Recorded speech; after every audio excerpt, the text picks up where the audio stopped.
Once upon a time, in the vibrant village of El-Kala, where the sunshine kissed the fields and the river Nile hummed a gentle tune, there lived a family known as the Husseins. They were getting ready for the joyous celebration of Sham el-Nessim, a festival marking the arrival of spring. In the heart of the village stood the Hussein family home, bustling with excitement. There was Grandma Hannah, who was famous for her colorful stories and her love of spring. Her hair was as white as the clouds, and her eyes twinkled like stars every time she spoke. "Gather around, children," Grandma Hannah called out to her grandchildren. "It's time to welcome the spring. Let's make this festival as bright as the flowers in bloom." The children Zain, Maya, and Amir raced to the kitchen where a big basket of eggs sat waiting. "Grandma, why do we color the eggs?" little Amir asked, his curiosity piqued by the assortment of dyes and paints laid out before him. "Ah, my dear," Grandma Hannah replied, wrapping an arm around his shoulder.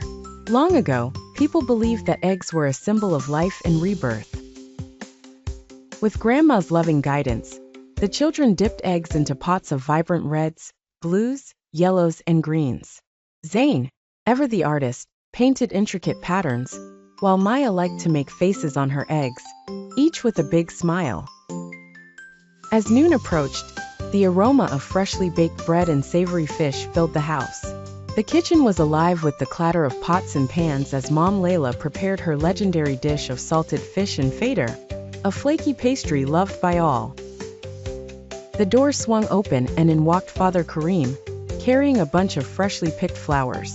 "Happy Sham el-Nessim," he exclaimed, his voice booming with joy. He spread the flowers across the table, making it look like a piece of spring itself. Soon, the Hussein's backyard was filled with laughter as neighbors and friends joined in the festivities. The air was filled with joyful chatter, the sound of children's games, and the sweet tunes of traditional music. Uncle Ahmed, with his burly build and booming laughter, challenged everyone to a game of tug-o-war. "Come on, we're strong enough to pull the sun down," he roared, gathering children and adults alike to join in the fun. As the sun began to set, painting the sky in hues of orange and pink, the village gathered near the riverbank. Together, they released their colorful paper sailboats, each carrying a candle to honor the sun and welcome the serene night.